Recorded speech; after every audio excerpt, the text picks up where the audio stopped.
again and welcome. Welcome to class number 779. I'm going to continue with this book.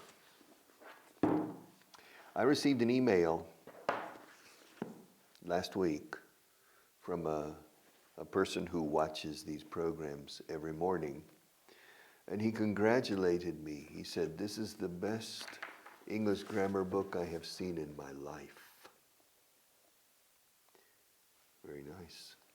But I decided to send an email to Claudia Martinez. Claudia Martinez is the author of the book. I'm not the author. She works in this organization. An excellent teacher.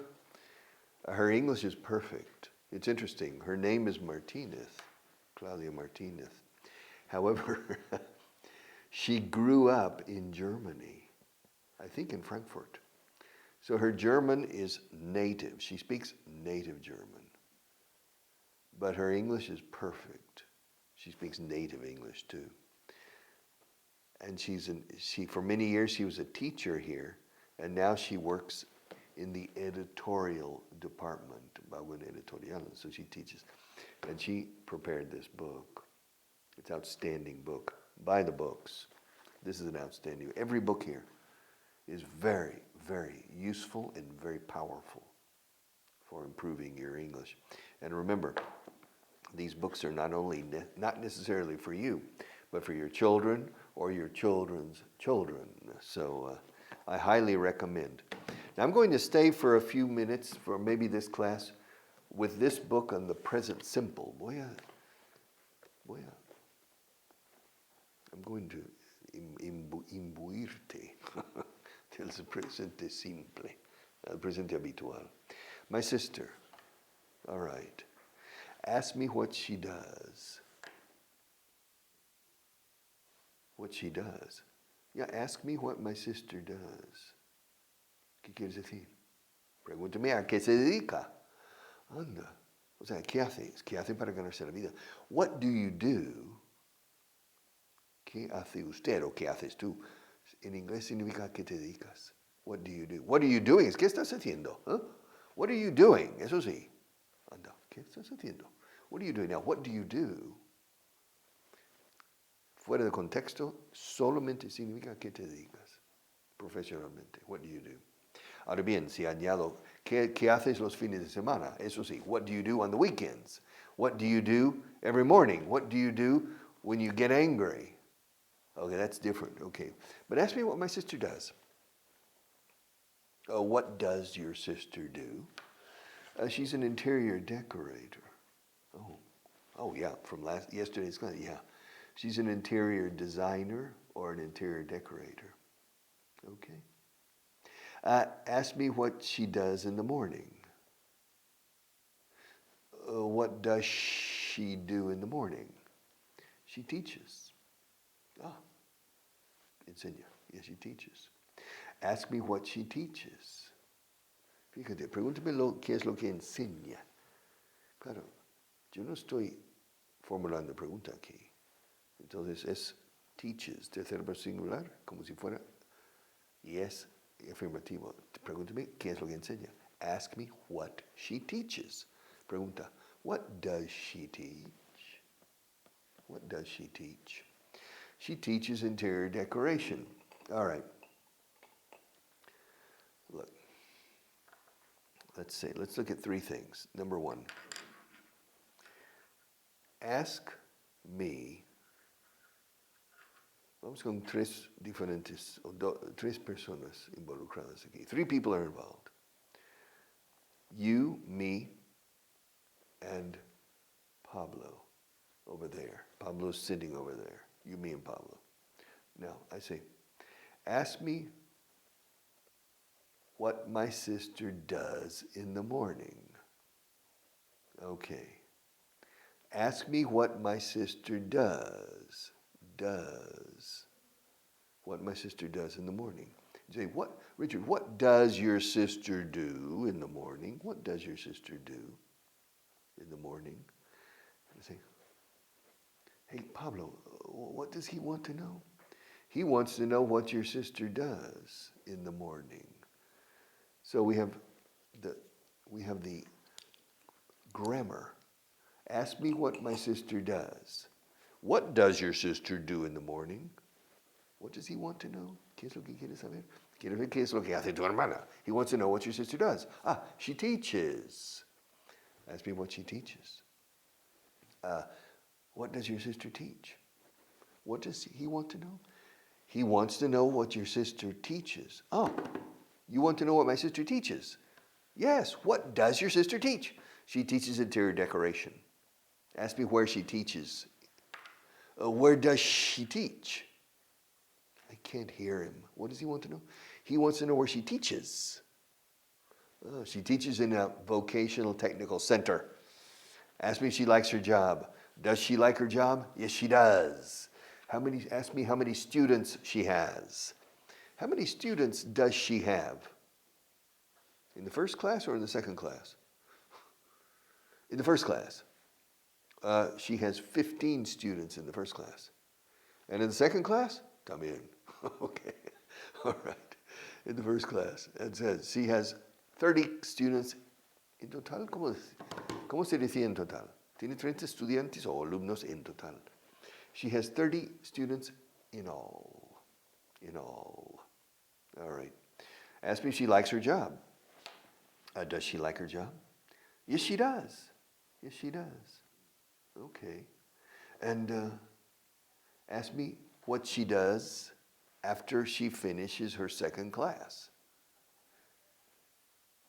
What does she do after she finishes? What does she do? Esto es difícil para hispanohablantes. ¿Qué es lo que hace una vez que termina, una vez después de terminar? What does she do después de que ella termine? What does she do after finishing? Después de terminar. O bien después de que termine. What does she do after she finishes? Se dice más curiosamente lo segundo, creo. What does she do after she finishes her second class? What does she do after she finishes?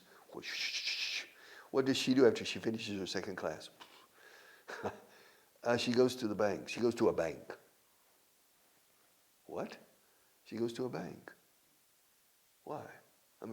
She goes to a bank every day? Yeah, every day. Yeah. Ask me what bank she goes to. Richard, what bank does your sister go to? What bank does your sister go to? What does he want to know? He wants to know what bank your sister goes to. Okay. She goes to the bank where her husband works. Oh. So your sister's husband works in a bank. Yes. Yeah. Well, what bank does he work in? The First National Bank of Colorado. The First National Bank of Colorado. But does she go there to see her husband? Well, ask me. Does your sister go to the bank every day? Yeah, every day. Does she go to see her husband? No, she doesn't. So, when she finishes her classes in the vocational technical school, she goes to the bank where her husband works. But she doesn't go to see her husband, right? Yeah, that's right. She doesn't go to see her husband. Then why does she go to the bank? She goes to the bank to see another person. Oh, yeah? I mean, what person does she go to the bank to see? What person does she go to the bank to see? She goes to the bank to see a friend. Oh, so she has a friend who works in the bank in addition to her husband. That's right. And she goes every day? Yeah. Why does she go every day to see her friend? Because her friend is in charge of the bank expansion. The bank is growing, and the bank is building or opening new branches in Colorado. And this woman, my sister's friend, is in charge of this expansion program. And she needs my sister's help. in decoration and design for the new branches. So my sister goes to the bank, spends 10 minutes, 15, 20 minutes having a coffee, talking to her friend and looking at some of the plans and some of the ideas for the decoration for the bank. And how much does your sister charge for this? How much does she charge? No, she does it for free. She does it for free. So she gives decoration advice for free? Yes, she gives decoration advice for free. And why does she provide her services for free? Yeah, pro bono. Because this lady is a friend of hers. And besides, okay? Y además, and besides, it's on her way home. The technical school is in the north of Denver. My sister's house is in the south of Denver. And she has to cross through the center of Denver. And the bank is right there. The bank is right there. And she has a parking spot. She has a parking place. So it's very quick. She goes there, she goes up, has a coffee with her friend. That's a third coffee. 3 coffees in one day. American coffee. It's not very strong. 3 coffees. And so she has a coffee and they chat or they talk about decoration and other things often. And then my sister goes home after that. She goes home. Yeah, after stopping by at the bank, then she drives home. Oh, yeah, she drives home, yeah. And what does she do when she gets home? She has lunch. Oh. Does she have lunch by herself? Yes. She's alone at home. Well, what does she have for lunch? My sister. Yeah, what does your sister have for lunch? She has a sandwich. Yeah, a sandwich. What kind of sandwich does she usually make? I have no idea. Maybe she makes a ham and cheese sandwich. Maybe she makes a bacon and BLT. Maybe she makes a BLT. Sandwich BLT. BLT. Yeah, BLT. What's a BLT sandwich? You don't know. Don't you know what Marta knows what a BLT, cualquiera sabe. Anybody knows what a BLT sandwich is. I don't, Richard. What's a BLT sandwich? Well, BLT. Well, what does the B stand for? ¿Qué significa la B? ¿Qué simboliza? What does the B stand for? Bacon. Sandwich that bacon? Yeah, bacon. The B stands for bacon. Oh, okay, a bacon sandwich. No, I haven't finished. LT. Good. What does the L stand for? Lettuce. Lettuce, déjanos, permítenos. No, lettuce, no, lechuga, lettuce. Escrito letuce, no? Lettuce. Bacon, lettuce. And what does the T stand for? Tomato? Perfect. Wow. You're more intelligent every day. Bacon, lettuce, and tomato. I mean, she makes a sandwich with strips, tiras, strips. Como hacer el striptease, strips of bacon, lettuce, and tomato, and I think mayonnaise. It's good. I recommend it. I don't eat bacon, lettuce, and tomato sandwiches, but I make egg salad sandwiches. My sister also makes egg salad sandwiches. Sandwich de ensalada de huevo. Yes. How do you make an egg salad sandwich? Okay. Take 2 eggs, put them in water and boil them. Hard-boiled eggs. Huevos duros, no? We say huevos duros hervidos, hervidos. Hard-boiled. Con guión. Hard-boiled eggs. 2 hard-boiled eggs. Then you crack the eggs and peel the eggs, all right? Fine. Then you take a piece of wood, this, como para la carne, and you put it there and you cut the You cut the hard-boiled egg into small slices, and then you add mayonnaise, mayonesa, and you make a casi pulpa there, and you put it on the sandwich. You eat it. Have you ever tried that? Never. You have? It's very good. Eh? Try it someday. Try it someday. So my sister also makes egg salad sandwiches. Egg salad sandwiches. And so your sister spends the afternoon alone. At home, yes, but she works. Well, sometimes no. Well, I would say half the time she needs to travel because she works in the afternoons. She works freelance. Freelance means autónoma, por cuenta propia. She's a freelance interior decorator. And as I told you yesterday, she decorates basically 3 types of interiors: offices, restaurants, and homes. She usually doesn't like to decorate offices because the decoration is functional and usually not very artistic. And the restaurant, she usually doesn't like to decorate restaurants because usually the owners of the restaurants think they are professional decorators too, and there's a clash.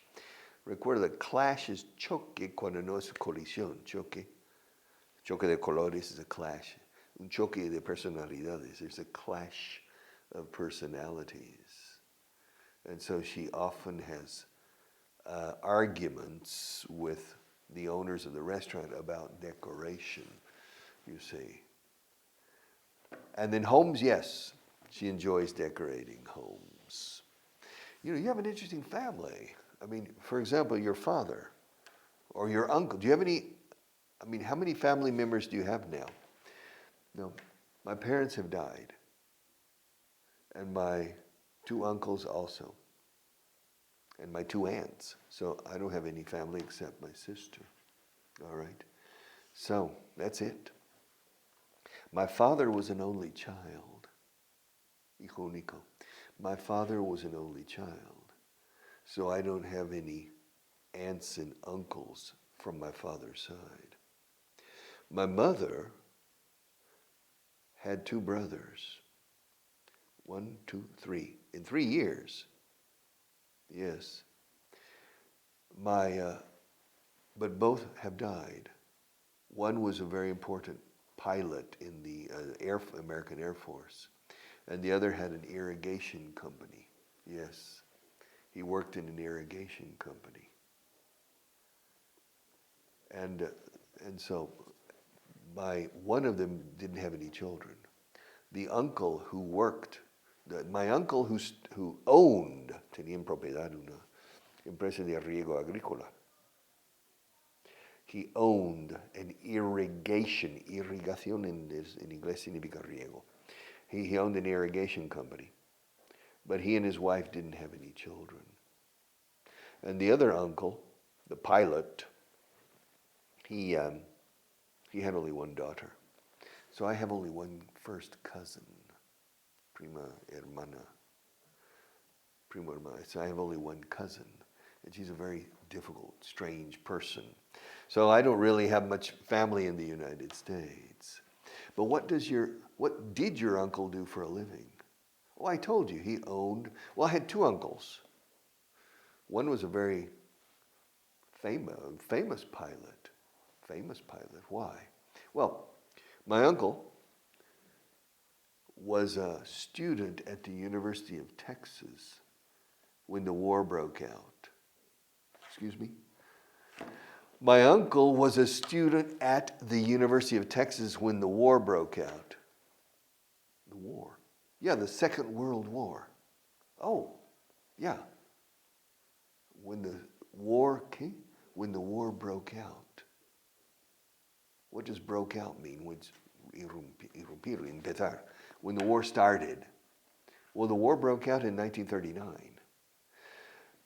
In Europe, yes. The war broke out in 1939 when the Adolf Hitler crossed the Polish border on September 1st, 1939. However, for the United States, the war broke out on December 7th, 1941, with the Japanese bombing of Pearl Harbor in Hawaii. And so when the war broke out, my uncle stopped his studies and joined the Army Air Corps. The Air Force. No, the Air Force, no. Why, the Air Force didn't exist at that time. The Air Force didn't exist. No existía. No. There were two pilot groups. The Army Air Corps, Cuerpo Aéreo del Ejército, Corps, palabra francesa para cuerpo, Corps, the Army Air Corps, and the Naval Air Corps. My uncle, well, both uncles, and my father, all three, joined the Army Air Corps. But did your father know your uncles? I don't think so. I don't think so. It depends. Maybe he knew them. You see, my uncles were my mother's brother. My father and my mother met in 1941. For the first time, they met in 1941. I think they met in the spring of 1941. They started going, my parents, my mother and my father, they started going out together. And the relationship apparently became more serious. And then in December of the same year, the Japanese bombed Pearl Harbor. And my father joined the Army Air Corps. So starting in January 1942, my father was sent to California to begin training to be a pilot. And my two uncles the same. But the older uncle became a bomber pilot, bombardero, a bomber pilot in Italy, flying missions over Germany and Romania, in that area. Then, after the war, my uncle continued in the military, but in the Air Force proper. And then he was in the Korean War, Guerra de Corea. He was in the Korean War. And he was a spotter pilot, which is extremely dangerous. To spot is localizar, a spotter pilot. Now, in the wars, they use drones, and so on the drone, you can see, the drone flies above, and you can see the progress of a battle or the movement of the troops on your telephone, thanks to the drone. Well, at that time, no. In 1951, 1952, you had a connected, and a person on a propeller plane flew over and was reporting back. Las tropas norcoreanas están situadas. It's very dangerous. They were shooting at him, you see. And it was a propeller plane because they needed to go slowly. So it was a sitting duck. He was a sitting duck. I'm sorry? My uncle in the Korean War was a sitting duck. Un pato sentado. A sitting duck means un blanco super fácil ahí, como un pato que no se mueve. Bam, all right? My uncle was a sitting duck, but he managed to survive, but once. And he had two people. He was the pilot and another man behind him. So there were two people in the plane. And once, a Soviet MiG, un MiG soviético, was behind him, chasing him. And it was a jet. And my uncle's plane was a propeller. Propeller is hélice. So it was impossible for my uncle, but my uncle decided to dive, ir en picado, with the Soviet MiG behind him. And he was going down closer and closer to the ground. And the person sitting behind him decided to bail out. To bail out is salir en paracaídas. To bail out, because he was afraid that my uncle was going to crash. And so he bailed out at the last moment. But my uncle managed to take the plane, but the Soviet MiG crashed. But the other man, he bailed out too late and he hit the ground and he injured himself and became paralyzed for life. Very sad. He was paralyzed for life. For the rest of his life, my uncle, once a year, went to Fort Stockton, Texas, in West Texas, to visit his co-pilot, who was in a special place for paraplegics. It was very sad, because he didn't trust my uncle to pull out, to escape. But my uncle escaped, and so then he and the family lived in Okinawa, and my cousin, my only cousin, was born in Okinawa, and for the first 3 years of her life, she learned to speak Japanese, in addition to English. But many years later, by the time she was 20, she had forgotten her Japanese, which is very sad. I'll be back tomorrow.